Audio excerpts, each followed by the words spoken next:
You met with the Minister this afternoon to present your proposal. What does this take, and is he impressed? I think he's very impressed with what we're doing because I think he's very genuine in building houses in Western Australia because there's such a shortage of housing, both for rental and also for selling. So he's very genuine. I was pleasantly surprised at how good he is, and I wish him all the success. And what have you precisely proposed to? Because my understanding is that you want the government to give the land and you guys build. Yes. Well, to do a traditional built-in here in Western Australia is very difficult, especially the number of housing that we require. So it needs to be an alternative method. The alternative method, because of the shortage of labor and shortage of material, shortage of everything in here, is that the government gives land and we will bring pre-built modular homes from China, and we bring them and install them here, erect them. And there's a number of examples of it here in Western Australia that we can show. Very successfully done, very quickly. What do you say to anyone who has concerns about houses being built overseas and then being brought here in regards to safety standards? Well, yes. Well, I've gone to China. I had a look at some of these factories and organizations. They all meet what we call the 9001 quality. This is a serious international ranking, and all of them have it, which means that the quality of the building is better than average builder we have here in Western Australia. So we don't have any problem with the quality. Everything is going to be engineered to the Australian standards. All the buildings are going to be built to the building code of Australia. We won't have any problem, except that it's just fast, it's functional for multiple reasons, and low impact on the surrounding neighborhood, anything like that. Very quick. Something that. Give them examples. Yeah, the Ibis Hotel, for example, is one of them. This is down the road. You can build that. You can erect that in a matter of days, not months. Because This could really change the housing prices in WA then if it's 3 months. Definitely. I think it's a practical way of dealing with the housing crisis rather than trying to wishful thinking. Of course, all the builders and the industry is helping out, but just because of lack of labor. And to bring labor from overseas, you need to have all sorts of qualifications. Very difficult because it's very complicated. The best thing. Deliver 2,000 homes. Yes, right. And we can deliver like thousands of homes very fast. I mean, at this stage we are thinking of delivering about 2,000 homes in less than a year, and it is doable. And and then later on, when we have the labor here in Western Australia, we could even set up a factory in here in Western Australia using Australian labor to do it.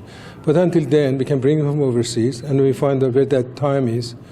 We actually set up a factory here. Are you very positive about the meeting? I mean, the cost is also an issue because at the end of the day, it needs to be affordable because then you've got two proposals, I understand it, in your presentation. The one is social homes, the other one is affordable housing. So let's say this is affordable addition. How much people do they have to pay? What are the targets and what are the margins? Well, we are working with the government at the moment. The government is very good at the moment. It's trying to help out wherever they can. They're trying to reduce the cost of housing for first home buyers, for example, affordable housing. And one thing that they're doing is to perhaps give the land as a gift. So all people have to be paid for eventually. Obviously, the government will pay first. Would be the cost of the building, not the land. So that significantly reduces the cost of the house that they own. And first home buyers would benefit from that. Are you aiming to build apartments or housing? Well, if you want to do, we can do houses. In fact, we do have a housing program to do it, BCIMC, but we also apartments. The higher you go, the more competitive is the price of the modular versus traditional, because this is just a matter of everything is just built. You just lift it up with a crane, and place it on top of each other. You don't need the scaffolding as much as the traditional build requires, and it's much faster. And having said that, though, in the long run, if it does go ahead, is there a target that you want to build? So how many houses do you want to build per year based on this model? Well, we're thinking of initially 2,000. At the moment, we are looking at some land that the government has. It's only 760 houses. And they are mainly near the train station, so you don't require as much car parking. They want some retail shops and restaurants and all of that, which we can provide on some of them. Some just want accommodation. And basically, I think they're going to be a very successful program. I believe it's going to be successful because the way they're handling it, they're happy with the apartments. There's nothing wrong with the apartments. If you go up, but you leave the rest of the land, you only build on a third of the land. Leave 2/3 of it for landscaping, for people to sit around and enjoy each other, outside in the beautiful weather that we have in Perth. So that would be successful. But if the whole thing is built, an apartment is no good. So, but that the government is supporting, that's the way they want to do it. This is exactly how we want to do it. What about your competitors? Do you have any competition? There's plenty for the competitors to do if they want to do any competition. They can come and help out. Actually, there's a lot to do. So we can do 2,000 because we're realistic. I mean, obviously the capacity is 2,000 a month, but we say 2,000 a year, just to start off, get them all going, and once the few projects happening there, then we can just bring the mass production if the government wants. And if it gets to the point that there is no shortage of labor, then I've spoken to CMC, maybe we just set up a factory here, and we just use the local labor. You are putting forward this proposal towards the government, and there's talks just now about possibly building a factory here in Perth of actually manufacturing these parts. What are the possibilities and what are the opportunities here if you do that? No, that's for the long-term plan.